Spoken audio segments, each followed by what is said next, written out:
Hello students, गौरव study point में आपका स्वागत है। अगर आप हमारे चैनल पर नए हैं तो चैनल को सब्सक्राइब करें, बेल आइकन को ऑल करें और वीडियो पूरे एंड तक देखें। तो दोस्तों, आज हम पढ़ने वाले हैं लैंगिक जनन की कुछ घटनाएं। लैंगिक जनन की कुछ घटनाएं होती हैं, वो हमें आज पढ़नी है दोस्तों। इसके पहले वाले वीडियो में लैंगिक जनन की बहुत से टॉपिक क्लियर हुई थी दोस्तों, जैसे में प्रजनकों के प्रकार, जीवन अवधि, लैंगिक जनन के चरण यानी कि अवस्था, ये सब पिछले वाले वीडियो में हमने कंप्लीट की थी दोस्तों। आज हम लैंगिक जनन की कुछ घटनाएं के बारे में पढ़ेंगे। ये बहुत ही इंटरेस्टिंग टॉपिक है दोस्तों, तो बहुत अच्छे से समझिएगा। तो पढ़ते हैं दोस्तों लैंगिक जनन की कुछ घटनाएं के बारे में। परिपक्वता अवस्था प्राप्त करने के पश्चात सभी लैंगिक जनन करने वाले जीव कुछ घटनाएं एवं प्रक्रियाएं प्रदर्शित करते हैं। यानी दोस्तों, जब जीव जनन अवस्था को प्राप्त कर लेते हैं, जनन अवस्था में पहुंच जाते हैं, तो जीव कुछ घटनाएं एवं प्रक्रियाएं प्रदर्शित करते हैं। घटनाओं को 3 वर्गों में बांटा गया है दोस्तों। यानी दोस्तों, लैंगिक जनन की कुछ घटनाएं 3 प्रकार या अर्थात 3 अवस्थाओं में बांटा गया है। लैंगिक जनन के कुछ घटनाओं को 3 अवस्थाओं में बांटा गया है। पहला, निषेचन पूर्व घटनाएं, यानी कि निषेचन की पहले वाले जो घटनाएं होती हैं उसके बारे में इसमें पढ़ना है। और दूसरा है निषेचन, यानी कि निषेचन कैसे होती है ये पढ़ना है दोस्तों। और निषेचन पश्चात घटनाएं, यानी कि निषेचन के बाद की जो घटनाएं होती है वो उसमें क्या क्या पढ़ना होता है वो पढ़ेंगे दोस्तों। तो हम शुरुआत करते हैं, निषेचन पूर्व घटनाएं पढ़ते हैं दोस्तों। निषेचन पूर्व घटनाएं, इसके अंतर्गत युग्मकों के संयोजन से पूर्व की सारी घटनाएं सम्मिलित होती है। निषेचन पूर्व की 2 प्रमुख घटनाएं युग्मक जनन तथा युग्मक स्थानांतरण होता है। निषेचन के पहले की जो घटनाएं होती है वो युग्मक जनन और युग्मक स्थानांतरण कहलाती है दोस्तों। तो युग्मक जनन के पहले युग्मक जनन के बारे में पढ़ेंगे। युग्मक जनन क्या है पढ़ते हैं दोस्तों। युग्मक जनन, युग्मकों के बनने की क्रिया युग्मक जनन कहलाती है। यानी कि दोस्तों, युग्मक के निर्माण होने की क्रिया को, कैसे युग्मक निर्माण होती है उस क्रिया को युग्मक जनन कहते हैं, है ना दोस्तों। युग्मकों के निर्माण के दौरान अर्धसूत्री विभाजन होता है तथा अगुणित युग्मक बनते हैं दोस्तों। अर्थात युग्मक एक प्रकार से अगुणित कोशिकाएं होती है जिनमें अर्धसूत्री विभाजन होता है। युग्मक के निर्माण के दौरान अर्धसूत्री विभाजन होता है तथा अगुणित युग्मक बनते हैं। पढ़ते हैं दोस्तों, युग्मक 2 प्रकार के होते हैं। युग्मक कितने प्रकार के होते हैं? युग्मक 2 प्रकार के होते हैं। पहला समयुग्मक और दूसरा विषम युग्मक। पहला समयुग्मक और दूसरा विषम युग्मक, याद रखिएगा दोस्तों। समयुग्मक क्या है पढ़ते हैं दोस्तों। समयुग्मक, जब नर तथा मादा युग्मक आकृति रूप से पूर्णतः समान होते हैं तो इन्हें समयुग्मक कहते हैं। जब नर तथा मादा युग्मक, यानी कि जो नर निर्माण करते हैं, जिस युग्मक का नर निर्माण करते हैं उस युग्मक को नर युग्मक कहते हैं, और जो मादा निर्माण करते हैं युग्मक को उसे मादा युग्मक कहते हैं। तो दोस्तों, जब नर तथा मादा युग्मक आकारिकी रूप से, यानी कि संरचना के आधार पर पूर्ण रूप से समान होते हैं, जब नर तथा मादा युग्मक दोनों पूर्ण रूप से समान होते हैं तो उन्हें समयुग्मक कहते हैं। इनमें नर युग्मक तथा मादा युग्मक के आधार पर कोई अंतर नहीं होता, यानी कि बिल्कुल समान होते हैं दोस्तों।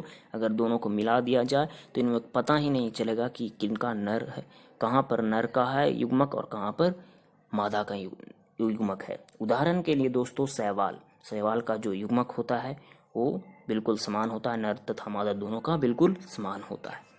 तो दोस्तों, समयुग्मक पूरी तरह समझ में आ गई होगी। आगे पढ़ते हैं दोस्तों विषम युग्मक के बारे में। विषम युग्मक क्या है पढ़ते हैं। जब नर तथा मादा युग्मक असमान होते हैं तो इन्हें विषम युग्मक कहते हैं। यानी कि दोस्तों, जब नर का युग्मक तथा मादा का युग्मक दोनों समान नहीं होते हैं, असमान होते हैं, तो उन्हें विषम युग्मक कहते हैं। नर युग्मक आकार में छोटा होता है तथा मादा युग्मक आकार में बड़ा होता है। यानी कि विषम युग्मक में नर का जो युग्मक होता है वो छोटा होता है दोस्तों, और मादा का जो युग्मक होता है वो बड़ा होता है। तो नर युग्मक को पुंमनु या शुक्राणु कहते हैं। नर युग्मक को पुंमनु या शुक्राणु कहते हैं तथा मादा युग्मक को अंडाणु या अंड या फिर अंडा कहते हैं। उदाहरण में दोस्तों मनुष्य में तो आप जानते हैं कि नर का जो युग्मक होता है उसे शुक्राणु कहते हैं और मादा का जो होता है वो अंडाणु कहते हैं।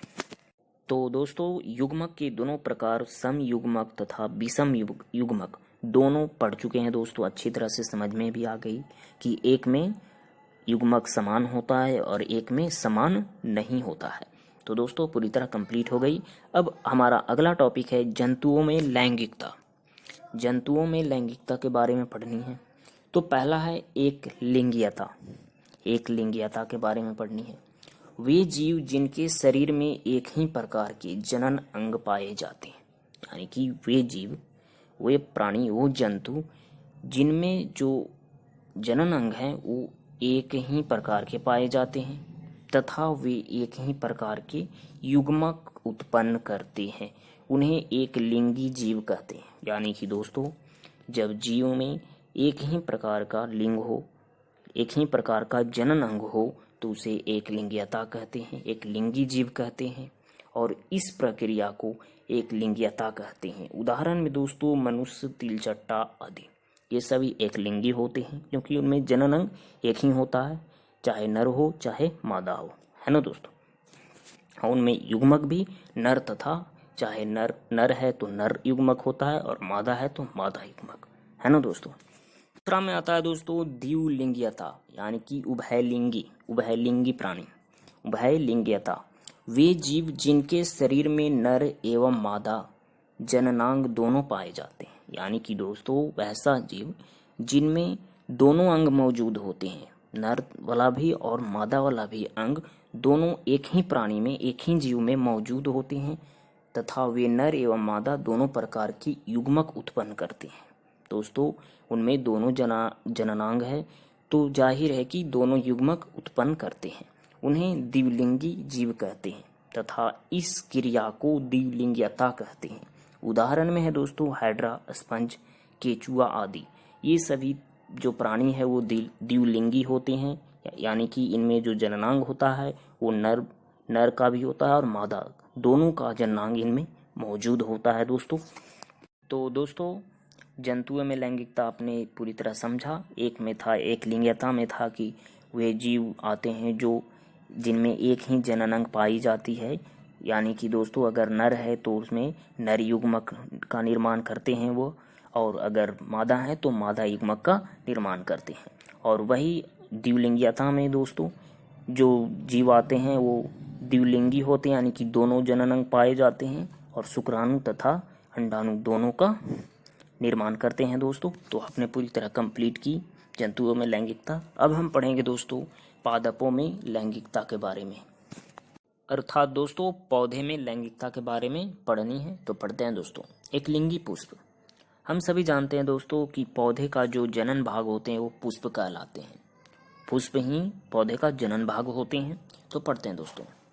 वैसा पुष्प जिनमें सिर्फ एक जनन अंग होता है, वैसा पुष्प जिनमें सिर्फ एक जनन होता है, अर्थात वे पुष्प जिनमें सिर्फ स्त्री केसर या फिर पुंकेसर पाए जाते हैं, उसे एक लिंगी पुष्प कहते हैं। उदाहरण में है दोस्तों मक्का, नारियल, पपीता आदि। आगे पढ़ते हैं दोस्तों। जब पुष्प में सिर्फ पुंकेसर पाया जाता है तो पुष्प पुंकेसरी कहलाती है। दोस्तों जब पुष्प में सिर्फ पुंकेसर पाया जाता है तो पुष्प पुंकेसरी कहलाता है, और जब पुष्प में सिर्फ स्त्री केसर पाया जाता है तो पुष्प स्त्री केसरी कहलाता है। ठीक है दोस्तों, तो ये समझ में आ गई। अब द्विलिंगी पुष्प के बारे में जानते हैं दोस्तों। द्विलिंगी पुष्प को उभयलिंगी पुष्प भी कहा जाता है, याद रखिएगा दोस्तों। द्विलिंगी पुष्प को उभयलिंगी पुष्प भी कहा जाता है। तो वैसा पुष्प जिनमें नर तथा मादा दोनों के जनन अंग पाए जाते हैं, अर्थात स्त्री केसर और पुंकेसर दोनों पाए जाते हैं, तो उसे द्विलिंगी पुष्प कहते हैं। यानी कि दोस्तों जिन पुष्पों में नर का जनन अंग और मादा का जनन अंग दोनों पाया जाए उसे द्विलिंगी पुष्प या उभयलिंगी पुष्प कहते हैं। उदाहरण में दोस्तों मटर, गुड़हल, सरसों आदि। अब हम पढ़ेंगे दोस्तों एक लिंगाश्री पादप के बारे में, जिसे विषम थैलेसी भी कहा जाता है। विषम थैलेसी भी कहा जाता है दोस्तों। एक लिंगाश्री पादप पढ़ते हैं। जिस पादप पर एक ही प्रकार के पुष्प पाए जाते हैं उसे एक लिंगाश्री पादप कहते हैं। यानी कि दोस्तों जिस पौधे पर एक ही प्रकार के, यानी कि जो भी फूल हैं वो सिर्फ नर हो, ठीक है, या फिर मादा हो, एक लिंगी पुष्प जिन पौधे पर पाए जाएं उसी को एक लिंगाश्री पादप कहा जाता है। ठीक है दोस्तों। उदाहरण में पपीता, मार्केसिया इत्यादि। आगे पढ़ेंगे दोस्तों द्विलिंगाश्री पादप के बारे में। इसे समथैलेसी कहा जाता है। द्विलिंगाश्री पादप को समथैलेसी भी कहा जाता है। तो पढ़ते हैं। ऐसा पादप जिन पर दोनों प्रकार के पुष्प पाए जाते हैं, यानी कि ऐसा पौधा जिन पर दोनों प्रकार के पुष्प यानी कि नर मादा दोनों पाए जाते हैं, यानी कि उभयलिंगी पुष्प जिस पौधे पर पाए जाते हैं, जिन पौधे पर उभयलिंगी पुष्प पाए जाते हैं उसे द्विलिंगाश्री पादप कहा जाता है। द्विलिंगाश्री पादप कहा जाता है, कहते हैं। उदाहरण में दोस्तों नारियल का वृक्ष, कुकुरबिंटो आदि। तो दोस्तों आपने जीवों में लैंगिकता पूरी तरह पढ़े, यानी कि दोस्तों जीवों में, जंतुओं में लैंगिकता और पादपों में कैसी लैंगिकता होती है वो आपने पढ़ चुके हैं दोस्तों। जंतुओं में दो प्रकार के होते हैं, एक लिंगी और द्विलिंगी। उसी प्रकार पौधों में भी होते हैं एक लिंगी और द्विलिंगी। और जो एक लिंगी पुष्प जिन पौधे पर होते हैं उसे एक लिंगाश्री पौधा कहा जाता है, और जो जिस पौधे पर द्विलिंगी पुष्प पाए जाते हैं उसे द्विलिंगाश्री पादप कहा जाता है, पौधा कहा जाता है। तो आपने पूरी तरह जीवों में लैंगिकता पढ़ा दोस्तों। हमारा अगला टॉपिक है दोस्तों युग्मक संरचना के दौरान कोशिका विभाजन। यह टॉपिक भी युग्मक जनन के अंतर्गत ही आती है दोस्तों। ताकि युग्मक जनन अच्छी तरह से समझ में आए तो पढ़ते हैं दोस्तों। सभी विषय युग्मकी प्रजातियों में युग्मक प्रायः दो प्रकार के होते हैं जो नर तथा मादा कहलाते हैं। युग्मक अगुणित होते हैं, चाहे उनके जनक जिससे वह उत्पन्न हुए हैं वह अगुणित हो अथवा द्विगुणित ही क्यों ना हो। अर्थात दोस्तों युग्मक जो होते हैं वह अगुणित ही होते हैं, हर हाल में अगुणित ही होते हैं। चाहे जो जनक होते हैं, जो जीव होते हैं, युग्मक निर्माण करने वाला जो जीव होता है वो द्विलिंगी हो चाहे फिर एक लिंगी हो, युग्मक हमेशा अगुणित ही होता है। अगर जीव नर है तो नर युग्मक होगा, अगर जीव मादा है तो मादा युग्मक होगा। अगर जीव द्विलिंगी है तो भी युग्मक अगुणित ही होगा, चाहे नर होगा या फिर मादा होगा। ठीक है दोस्तों। द्विलिंगी में समझ में नहीं आया, मैं फिर से समझाता हूँ दोस्तों। जो द्विलिंगी प्राणी होते हैं वो उनका भी युग्मक अगुणित ही होता है। एक बार में जो युग्मक बनाते हैं वो चाहे नर होता है या फिर मादा होता है, लेकिन होता अगुणित ही है। ठीक है दोस्तों। तो याद रखिएगा जो युग्मक होता है हर हाल में अगुणित होता है, चाहे नर युग्मक होता है या फिर मादा युग्मक होता है। और युग्मक का निर्माण होता है एक लिंगी में दोस्तों समसूत्रण विभाजन द्वारा होता है, यानी कि कोशिका का विभाजन द्वारा एक लिंगी प्राणी में युग्मकों का निर्माण होता है, और द्विलिंगी प्राणी में अर्धसूत्रण विधि द्वारा, अर्धसूत्रण द्वारा युग्मक का निर्माण होता है। याद रखिएगा दोस्तों आगे पढ़ते हैं गुणसूत्रों की संख्या। गुणसूत्रों की संख्या युग्मक में गुणसूत्रों की संख्या कितनी होती है, अर्धसूत्राणु में गुणसूत्रों की संख्या कितनी होती है। तो दोस्तों पढ़ते हैं। मनुष्य के युग्मकों में गुणसूत्रों की संख्या 23 होती है। याद रखिएगा दोस्तों, मनुष्य के युग्मक में गुणसूत्रों की संख्या 23 होती है और अर्धसूत्राणु में गुणसूत्रों की संख्या 46 होती है। ठीक है दोस्तों। घरेलू मक्खी के युग्मक में गुणसूत्रों की संख्या 6 होती है और अर्धसूत्राणु में 12 होती है। चूहा के युग्मक में 21 और अर्धसूत्राणु 42। कुत्ता के युग्मक में 39 और अर्धसूत्राणु 78। बिल्ली के युग्मक में गुणसूत्र होते हैं 19 और अर्धसूत्राणु 38। अर्धसूत्राणु में गुणसूत्र होते हैं 38 दोस्तों। फल मक्खी के युग्मक में गुणसूत्र होते हैं 4, अर्धसूत्राणु में 8 होते हैं। सेब के युग्मक में गुणसूत्र होते हैं 17 और अर्धसूत्राणु में गुणसूत्र होते हैं 34। धान की युग्मक में 12 और धान के अर्धसूत्राणुओं में गुणसूत्र होते हैं 24। मक्का के युग्मक में 10 और अर्धसूत्राणु में 20। आलू में के युग्मक में 24 और अर्धसूत्राणु 48। तितली के युग्मक में 190 और अर्धसूत्राणु 380। और प्याज के युग्मक में गुणसूत्रों की संख्या 8 होती है और प्याज के अर्धसूत्राणु में गुणसूत्रों की संख्या 16 होती है।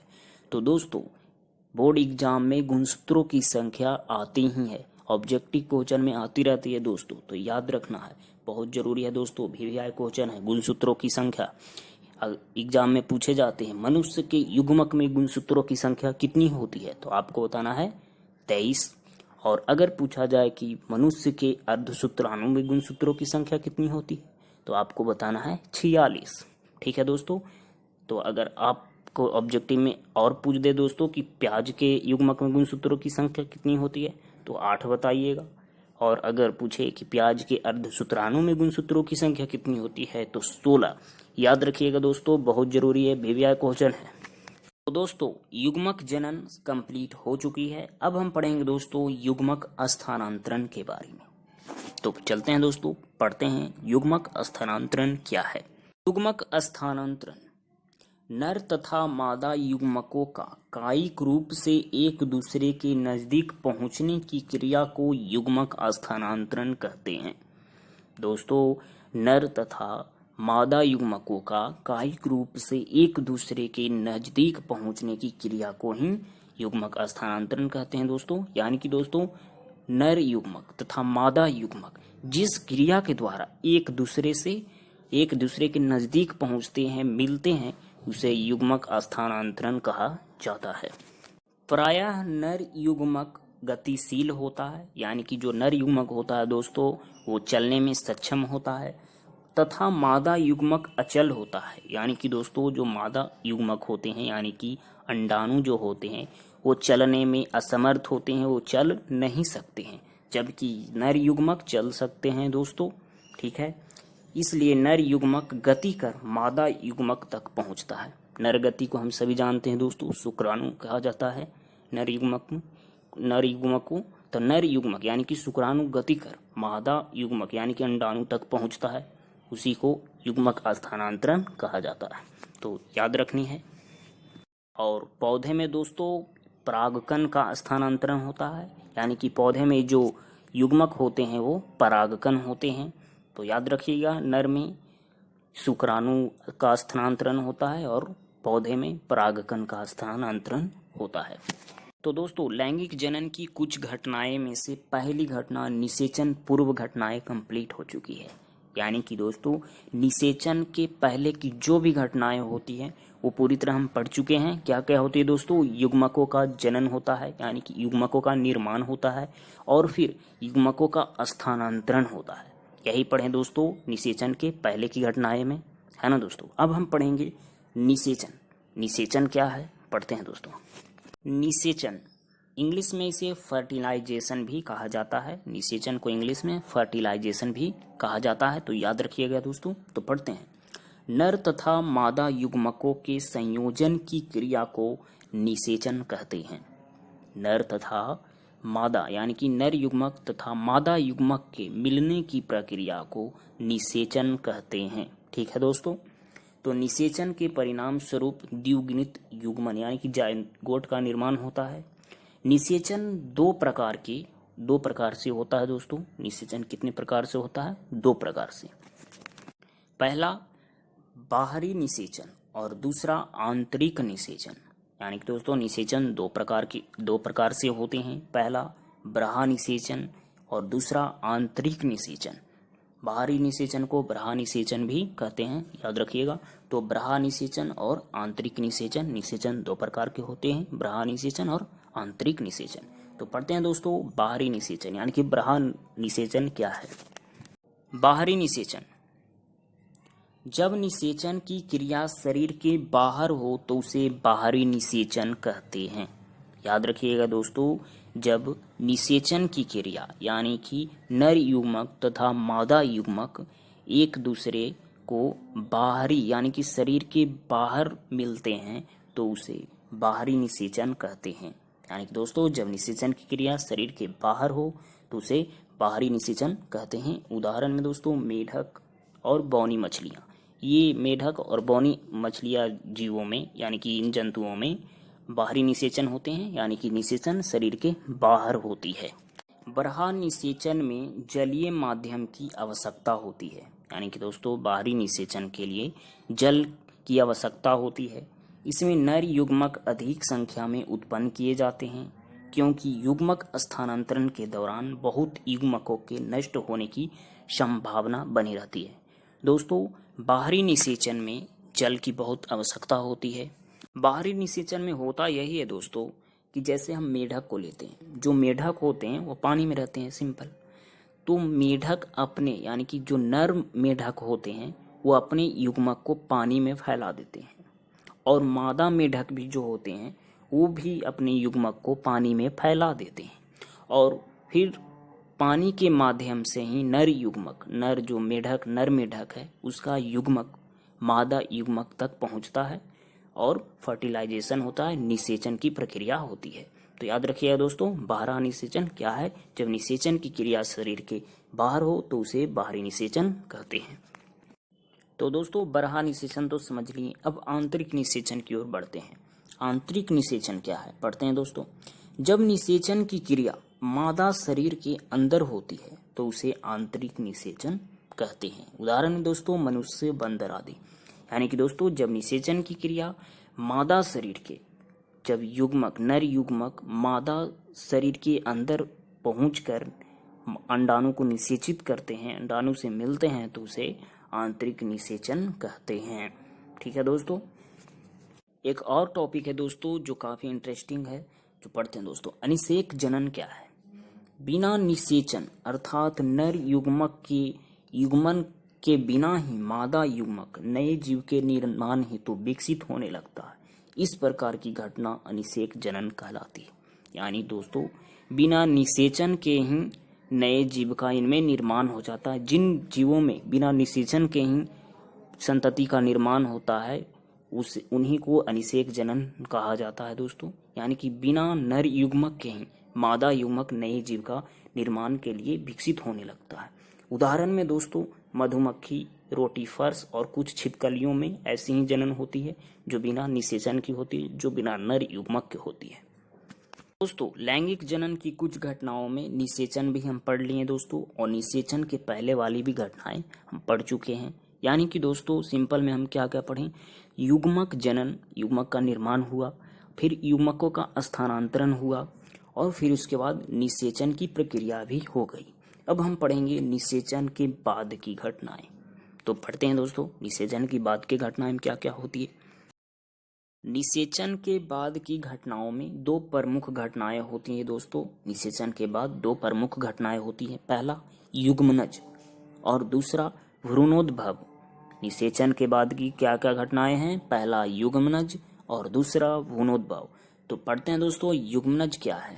युग्मनज क्या है पढ़ते हैं दोस्तों। निषेचन के परिणाम स्वरूप, निषेचन के परिणाम स्वरूप अर्थात नर युग्मक तथा मादा युग्मक मिलकर एकल कोशिका का निर्माण करते हैं, जिसे युग्मनज कहा जाता है। युग्मनज क्या है दोस्तों, नर युग्मक तथा मादा युग्मक मिलकर जिस एकल कोशिका का निर्माण करते हैं, यानी कि एक कोशिका का निर्माण करते हैं, उसे युग्मनज कहा जाता है। बाहरी निषेचन करने वाले जीवों में युग्मनज का निर्माण बाहरी माध्यम में होता है, अर्थात जल में होता है। बाहरी निषेचन करने वाले जीवों में यानी कि मेढक में युग्मनज का निर्माण बाहरी माध्यम अर्थात जल में होता है, याद रखिएगा दोस्तों। और आंतरिक निषेचन वाले जीवों में युग्मनज का निर्माण मादा शरीर के भीतर होता है। ठीक है दोस्तों। युग्मनज का आगे का विकास जीव के अपने जीवन चक्र तथा वहाँ के पर्यावरण पर निर्भर करता है। उदाहरण से समझते हैं दोस्तों। उदाहरण है दोस्तों, जैसे फंजाई एवं शैवालों से संबंधित जीवों में, फंजाई और शैवाल से जो संबंधित जीव आते हैं उनमें युग्मनज एक मोटी भित्ति को विकसित करते हैं जो उनकी शुष्कन तथा क्षति से रक्षा करती है। यह अंकुरन से पूर्व काफी समय तक विश्रांति काल में रहते हैं। यानी कि दोस्तों फंजाई एवं शैवाल से संबंधित जो जीव होते हैं उनके युग्मनज एक मोटी भित्ति को विकसित करते हैं जो उनकी प्रतिकूल परिस्थितियों से बचाती है। ठीक है दोस्तों, यह अंकुरन से पूर्व काफी समय तक ऐसा ही रहते हैं दोस्तों, ताकि अनुकूल परिस्थितियां और अंकुरन होता है। यानी कि जब अनुकूल परिस्थिति आती है तब ही इनके जीव जन्म लेते हैं दोस्तों। ठीक है, यानी इनकी संतति अनुकूल परिस्थिति में ही जन्म लेती है। ठीक है दोस्तों, तो आगे बढ़ते हैं। युग्मनज एक पीढ़ी से दूसरी पीढ़ी के जीव के बीच की महत्वपूर्ण कड़ी है। युग्मनज जो होती है एक पीढ़ी से दूसरी पीढ़ी के जीव के बीच की महत्वपूर्ण कड़ी होती है जो प्रजातियों की निरंतरता को सुनिश्चित करती है। प्रत्येक लैंगिक प्रजनक जीव, यहाँ तक कि मानव में भी, यानी कि मनुष्य जीवन की शुरुआत भी एक एकल कोशिका यानी कि युग्मनज के रूप में ही होता है। मानवों में भी युग्मनज का निर्माण होती है दोस्तों, है ना दोस्तों, आपने पढ़ा होगा। क्या अगले लेसन में 2 लेसन में हम पढ़ेंगे दोस्तों इसके बारे में भी। तो दोस्तों युग्मनज समाप्त हो गई। अब भ्रूणोद्भव के बारे में पढ़ते हैं, यानी कि निषेचन के पश्चात जो घटनाएं हैं वो 2 प्रमुख घटनाएं हैं जो युग्मनज समाप्त हो गई दोस्तों, यानी कि युग्मनज का भी विकास हो गया। अब हम भ्रूणोद्भव के बारे में पढ़ेंगे। भ्रूणोद्भव क्या है पढ़ते हैं दोस्तों। युग्मनज से भ्रूण के विकास की प्रक्रिया को भ्रूणोद्भव कहलाता है। यानी कि दोस्तों युग्मनज से भ्रूण के विकास की प्रक्रिया को भ्रूणोद्भव कहते हैं। ठीक है दोस्तों, भ्रूणोद्भव के दौरान युग्मनज कोशिका विभाजन यानी कि समसूत्रण तथा कोशिका विभेदीकरण से गुजरता है। भ्रूणोद्भव के दौरान युग्मनज होता है जो कोशिका विभाजन तथा कोशिका विभेदीकरण से गुजरता है। यानी कि दोस्तों भ्रूण का विकास के दौरान जहाँ कोशिका विभाजन से कोशिकाओं की संख्या में वृद्धि करती है, वही कोशिका विभेदीकरण से कोशिकाओं के समूह एक निश्चित रूप से गुजरकर विशेषकृत ऊतकों एवं अंगों का रचना करते हैं। यानी कि दोस्तों भ्रूणोद्भव के दौरान युग्मनज कोशिका विभाजन तथा कोशिका विभेदीकरण से गुजरता है। भ्रूण का विकास के दौरान जहाँ कोशिका विभाजन से कोशिकाओं की संख्या में वृद्धि करती है, वही कोशिका विभेदीकरण से ऊतकों और अंगों का रचना होता है, अंगों का निर्माण होता है। ठीक है दोस्तों, अगर आपको कोशिका विभेदीकरण और कोशिका विभाजन समझ में नहीं आ रहे हैं तो कमेंट जरूर कीजिएगा दोस्तों कि हमें ये समझ में नहीं आ रही है। इसका एक अलग से वीडियो बनाऊंगा और डिस्क्रिप्शन में दे दूंगा दोस्तों। ठीक है, यानी सिंपल में समझे तो दोस्तों निषेचन के बाद युग्मनज बनता है, युग्मनज से फिर भ्रूण बनता है और भ्रूण से नया जीव का निर्माण होता है। आगे पढ़ते हैं दोस्तों। भ्रूणोद्भव की दृष्टि से यानी कि युग्मनज के विकास के आधार पर प्राणियों को 2 भागों में बांटा गया है। पहला अंडप्रजक और दूसरा सजीव प्रजक। याद रखिएगा दोस्तों, युग्मनज के विकास के आधार पर प्राणियों को 2 भागों में बांटा गया है, पहला अंडप्रजक और दूसरा सजीव प्रजक। तो पढ़ते हैं दोस्तों अंडप्रजक क्या है। अंडप्रजक वे जीव जिनमें युग्मनज का विकास मादा के शरीर के बाहर होता है तथा वे कैल्शियम युक्त कवच से ढके रहते हैं, उन्हें अंडप्रजक कहते हैं। यानी कि दोस्तों वैसा जीव जिनमें युग्मनज का विकास अंडे में होता है यानी कि शरीर के बाहर होता है, उसे अंडप्रजक कहते हैं। उदाहरण में दोस्तों मेढक, पक्षी, सरीसृप वर्ग के जितने भी प्राणी आते हैं सभी आदि, इनमें युग्मकों एवं युग्मनज के नष्ट होने की संभावना ज्यादा होती है। ठीक है दोस्तों, यानी कि अंडा फूट जाए तो युग्मनज का विकास नहीं हो पाता, यानी कि युग्मनज नष्ट हो जाते हैं। तो दोस्तों याद रखिएगा, अंडप्रजक क्या है? जिनमें युग्मनज का विकास मादा शरीर के बाहर होता है तो उसे अंडप्रजक कहते हैं। ठीक है दोस्तों, आगे पढ़ते हैं दोस्तों सजीव प्रजक के बारे में। सजीव प्रजक क्या है पढ़ते हैं। वे जीव जिनमें युग्मनज का विकास मादा के शरीर के अंदर होता है तथा निश्चित समय अवधि के बाद प्रसव क्रिया के द्वारा शिशु को जन्म देते हैं, उन्हें सजीव प्रजक कहते हैं। यानी कि दोस्तों वे जीव जिनमें युग्मनज का विकास मादा शरीर के अंदर होता है उसे सजीव प्रजक कहते हैं। उदाहरण में दोस्तों मनुष्य, बंदर आदि। तो दोस्तों प्राणियों में युग्मनज का विकास पढ़े दोस्तों। अब हम पुष्पी पादपों में यानी कि पौधों में युग्मनज का विकास कैसे होती है वो पढ़ते हैं। पुष्पी पादपों में युग्मनज का निर्माण बीजांड के अंदर होता है। बीजांड के अंदर होता है दोस्तों। निषेचन के बाद पुष्प के बरहादल, पंखुड़ी तथा पुंकेसर मुरझाकर झड़ जाते हैं। दोस्तों आपने फूल के बारे में फूल के जनन भाग के बारे में पढ़ा होगा कि फूल के जनन भाग 4 होते हैं। जायांग यानी कि स्त्री केसर, पुमंग यानी कि पुंकेसर, और बरहादल पुंज और दल पुंज, है ना दोस्तों। तो निषेचन के बाद क्या होता है कि बरहादल यानी कि पंखुड़ी तथा पुंकेसर मुरझाकर झड़ जाते हैं यानी कि खत्म हो जाते हैं। जबकि स्त्री केसर पादप शरीर से जुड़ा रहता है, पादप से जुड़ा रहता है। उदाहरण में दोस्तों टमाटर, बैगन, भिंडी आदि ये सभी। निषेचन के बाद पुष्पीय भागों में निम्न परिवर्तन होता है। जब निषेचन के बाद पुष्पीय भागों में कुछ परिवर्तन होते हैं। वो क्या क्या होते हैं दोस्तों पढ़ते हैं। अंडाशय जो होता है वो फल में बदल जाता है। अंडाशय फल में बदल जाता है और अंडाशय भीति फल भीति बन जाती है, यानी कि अंडाशय भीति फल भीति में बदल जाती है। बीजांड जो होते हैं वो बीज में बदल जाते हैं और युग्मनज भ्रूण में बदल जाते हैं। तो दोस्तों निषेचन के बाद पुष्पीय भाग में ये सभी परिवर्तन होते हैं। तो युग्मनज भ्रूण में बदल जाते हैं, यानी कि भ्रूण कहाँ होता है, युग्मनज का निर्माण कहाँ होता है, बीजांड में होता है। तो बीजांड बन जाता है बीज, यानी कि बीज में ही भ्रूण होता है, यानी कि युग्मनज होता है। तो आगे पढ़ते हैं दोस्तों। जो बीज होता है दोस्तों वो विकिरण के पश्चात यानी कि सनलाइट मिलने के बाद, यानी कि सूर्य का प्रकाश मिलने के बाद अनुकूल परिस्थितियों में अंकुरित होकर, बीज अनुकूल परिस्थितियों में अंकुरित होकर नए पादप को जन्म देते हैं। तो दोस्तों याद रखिएगा, बीज विकिरण के पश्चात अनुकूल परिस्थितियों में अंकुरित होकर नए पौधे का जन्म होता है, नए पौधे को जन्म देते हैं। ठीक है दोस्तों। तो दोस्तों पौधे में नए पौधे का जन्म कैसे होता है ये भी हम पढ़ चुके हैं दोस्तों। प्राणियों में नए जीवों का कैसे जन्म होता है वो भी हम पढ़ चुके हैं दोस्तों। तो दोस्तों लैंगिक जनन की तीनों अवस्थाएं हम पूरी तरह पढ़ चुके हैं। एक में हमने पढ़ा कि युग्मकों का जनन होता है, फिर युग्मक स्थानांतरण होते हैं, फिर निषेचन होते यानी कि युग्मकों का मिलन होता है, फिर युग्मक मिलकर एक नए जीव का, एक नए युग्मनज का निर्माण करते हैं, फिर एक भ्रूण का विकास होता है, फिर नए जीव का जन्म हो जाता है। इस तरह ये तीनों घटनाएं पूरी तरह हम पढ़ चुके हैं दोस्तों। तो दोस्तों ये लेसन पूरी तरह कंप्लीट हो चुकी है, यानी कि जीवों में जनन पूरी तरह कंप्लीट हो चुकी है दोस्तों।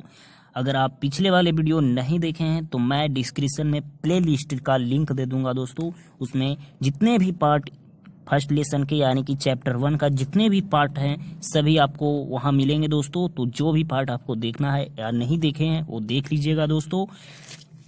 और देखने के बाद ये जरूर कमेंट कीजिएगा दोस्तों कि एक लेसन आपको कैसी लगी दोस्तों। और अगर ये वीडियो आपको पूरी तरह से समझ में आई है तो लाइक जरूर कीजिएगा और अपने दोस्तों में शेयर जरूर कीजिएगा। और हमारे चैनल को अभी तक सब्सक्राइब नहीं किए हैं तो चैनल को सब्सक्राइब जरूर कर लीजिएगा दोस्तों, ताकि चैप्टर 2 की आपको अपडेट सबसे पहले मिले। तो मिलते हैं दोस्तों अगले वीडियो में चैप्टर 2 के साथ।